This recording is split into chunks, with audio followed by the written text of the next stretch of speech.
A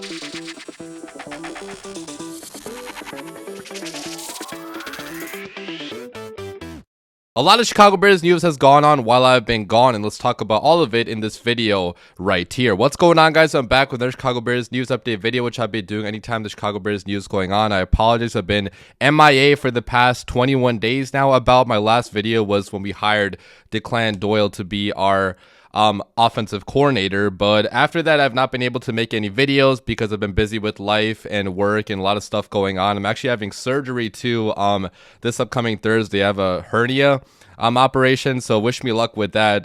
So been dealing with a little bit of health issues, but everything is good. Also got busy with birthday stuff. My birthday was actually February 3rd, so I went out to the city to celebrate that. But yeah, I want to take a second to kind of record a video going over everything I missed while I've been gone. And it's been a couple of coach hirings and also the death of Virginia McCaskey, okay, the owner, the former owner now of the Chicago Bears, which I'll start by talking about that. And guys, it caught me by surprise when I saw the news, okay? I know she was super old, like 102 years old, I believe, so obviously at that age you can go at any time, but it still felt like she was immortal almost, right? Like she's been around for so long, it felt like she was gonna live forever. I was hoping that we could win a Super Bowl before she passed, or at least like a playoff game before she passed. Now unfortunately that did not happen, but she did see the Bears beat the Packers for her final game ever on earth, you know, being a Chicago Bears owner, right? So I'm really happy for her and the family that they at least got that win over the Packers to kind of send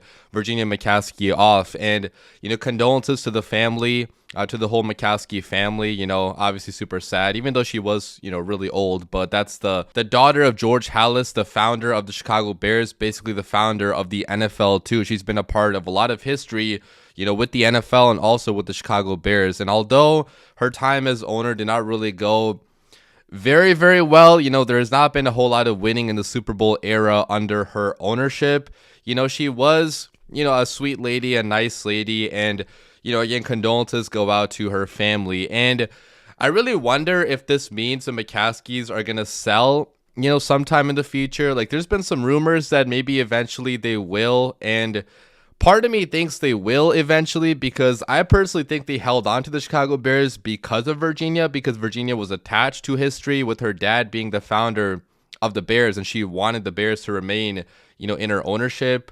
I think that was part of the reason why they kept the Bears, because George McCaskey, like sometimes it does not feel like he wants to be the owner of the Bears. He likes to lay in the limelight, not really put himself out there too much. He's referred to himself only as a fan, even though he is the owner of the Bears. So part of me thinks, you know, maybe he wants to sell the Bears and, you know, retire with his billions and just retreat to a much simpler life. Okay, he actually is a part-time baseball umpire in his free time for youth baseball. So like he isn't like the other billionaire owners in the NFL. I really feel like deep down maybe he does want to sell the team and just be done with it and just live a simple life, but who knows, okay? And you know, recently he's done a pretty good job with you know, acquiring Ben Johnson. At least like he actually paid big time money to get the best head coach on the marketplace, which I was pretty impressed by. So, you know, I still don't think George McCaskey is a good owner, or he's not been, you know, running the Bears the best way for sure. But recently, you know, his move to acquire Ben Johnson and empower, you know, Kevin Warren and Ryan Poles to find the best guy and pay up big money for the big guy, I was pretty impressed by. So, you know, personally, I would be okay if George McCaskey held on to the Bears, just if he stays out of all decisions, all football decisions, and just gives, you know, Kevin Warren and Ryan Poles as much money as they want. I'd be okay with it. But it also, you know, makes me wonder if he does want to sell the Bears, who could be out there to buy it? You know, obviously it would have to be a really rich person, a billionaire owner, but there are, you know, a couple billionaires out there that maybe would want to go into the NFL and own a premier franchise like the Chicago Bears. So we'll see what happens with that, guys. I'm more interested in the stadium updates at this point. There's not really been any stadium updates as of late. If the Bears are moving to Arlington Heights or if they're, you know, redoing Soldier Field. Not really sure what's going on with that as of now. So hopefully Kevin Warren gets on that, because I know some Bears fans are getting a little bit antsy. And obviously Kevin Warren has been working on it, okay? It's not like he's not been working on it whatsoever. It takes a lot of time to negotiate these things with so much tax implications involved, with so much money, you know, going into this. It's going to be a big decision. So I get being patient with it, but it has been a couple years now, so hopefully there's going to be some final direction pretty soon on the stadium. But yeah, moving on, guys, to some other Bears news. I do want to talk about some of the coaching staff, too. The coaching staff has been completely finalized now for Ben Johnson. And I've already talked about the OC and DC hires. I did not talk about the Bears actually retaining Richard Hightower to be special teams coordinator, which, guys, personally, I'm okay with that because the Bears special teams in terms of coverage on kickoffs and, kickoff return yards and punt return yards, like, we actually ranked pretty highly. We were top 10 in DVOA last year under Richard Hightower. We were actually number 5 to be exact. So we had a pretty good special teams last year. Now, there were a couple miscues. Obviously, the field goal being blocked almost back-to-back weeks, right? Like, Cairo Santos got 2 field goals blocked, which was a terrible look on the coaching staff and on the Bears players on special teams, but they got that figured out eventually. Cairo did nail a game-winning field goal to beat the Packers in the final game of the season. And personally, I do think they're going to keep Cairo because even though he does have a little bit of a weak leg, he still nails all these 50-yard field goals with a pretty good consistency, except the ones that got blocked, right? So I think Cairo probably is staying. Torrey Taylor had a really good rookie season for a punter. He had to punt a lot, obviously, with how bad our offense was, but he did pretty good. So overall, I'm okay with keeping Richard Hightower. It would have been exciting to get Darren Rizzi, but I believe he went to the Denver Broncos, and not much we could do about that. He's obviously closer to Sean Payton than he is to Ben Johnson. So, overall, okay with that move. We also hired an offensive line coach, which is a big hire for this franchise. Dan Rushar, I hope I'm pronouncing that right, but he is a big hire for this team with how bad our offensive line has been the past couple seasons. We needed a good offensive line coach that could really develop the talent that we have and identify good players in free agency too to help out Ryan Poles. And Dan Rushar seems like that guy. I mean, he has so much experience in the NFL, also in college football. Recently, he was actually Tulane's offensive line coach, where Tulane had one of the best rushing offenses in college football. So it really shows how good the O-line was in terms of run blocking. And he had a lot of success working for the Saints. He worked for the Saints for 10 seasons,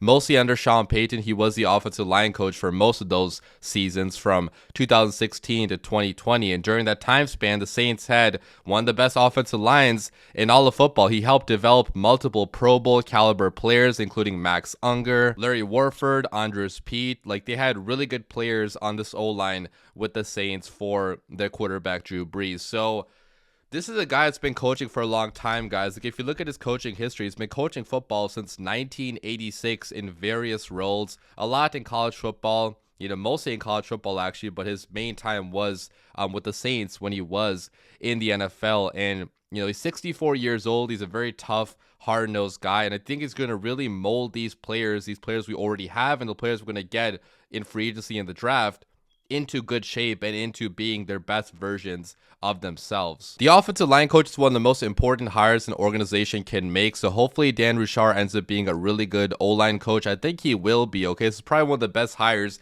we could have made out of anybody available on the marketplace with this level of experience, with how many players he's developed, the Pro Bowl caliber players. I think it's going to be very, very good for the young talent on the Bears O-line and also for the new guys that we're going to acquire via, free agency and the draft. He should be a pretty good O-line coach for them. And if he is, our offense is going to be very, very good as soon as next year because it all starts in the trenches, guys. Football is won in the trenches. If you guys saw the Super Bowl, the Eagles won the Super Bowl because they dominated the Chiefs in the trenches on both offense and defense. And too often, guys, the Bears have been getting bullied and just bulldozed in the trenches, so hopefully this hire will help that not happen in the future. Another hire the Bears made was Press Taylor to be their passing game coordinator, and Press Taylor is coming off a pretty bad stint with the Jaguars, where as the OC, they did not really have much success, especially when he was calling plays, so Jaguars fans were kind of laughing at us for hiring him, but guys, he is only the passing game coordinator, right? Like, this hire, even though it is somewhat important, like, he's third on the chart of like importance as it relates to the quarterback, right? Like, obviously most important is Ben Johnson actually calling the plays. Second most important is Declan Doyle, the OC, and third most important is probably Press Taylor, and he's just mainly going to be involved in like helping design the game plan and just helping Ben Johnson come up with good ideas for when it's game time, right? Like, he's not going to be calling any plays himself. So even though he was a bad play caller himself, for this role that doesn't really matter too much, all he's going to be in charge of is helping Caleb Williams become better in practice, assisting Ben Johnson with whatever he needs help with. And he was actually the assistant quarterbacks coach under Doug Peterson in 2017 when the Eagles won the Super Bowl. So he does have Super Bowl winning experience too. And he's a fairly young guy, okay? Only 37 years old. So still learning, still getting better. He probably learned from his past experience with the, Jacksonville Jaguars, right? So although I'm not the biggest fan of this hire because he's coming off a pretty bad stint, it's not really worth getting worked up about it because in the grand scheme of things, he's playing a very minor role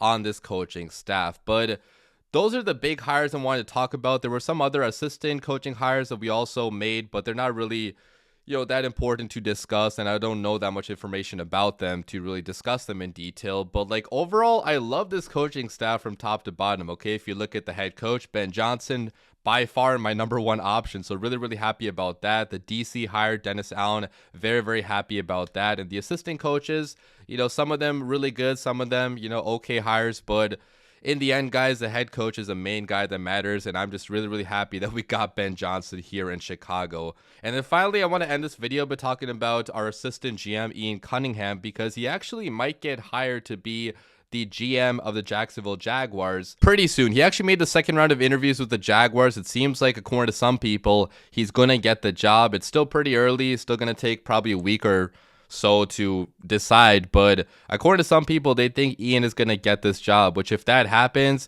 great for him, first of all, to get his lifelong dream, opportunity to be a GM, but also good for the Chicago Bears because we get 2 third-round picks, one in this year's draft and one in next year's draft, because we had a minority candidate hired elsewhere to be a general manager. So that could help Ryan Poles further build this roster. He's had a pretty bad drafting history in the third round. It's been some pretty bad selections, but maybe you trade this pick for a proven player. That's what a lot of teams seem to do. They trade these compensatory picks that they're getting, for free for developing these minority coaches and trading them for proven talent, veteran talent, right? So maybe that's something that Ryan Poles and the Bears do. This team definitely is ready to start winning football games right now. They need to win football games right now, so it would make sense to go after more veteran proven talent to help fortify this roster, but we'll see what Ryan Poles and the Bears end up doing. Leave your comments down below, guys. What do you guys think about all this news? I'll be back with a mock offseason video very soon, my annual mock offseason in which I go over cuts, free agency, the draft, etc. will be out in the next week or so. I have my surgery coming up this weekend, so probably will not be able to get it out this weekend, but definitely the weekend after this one, if not next week, right? So leave your comments down below, guys. As always, bear down.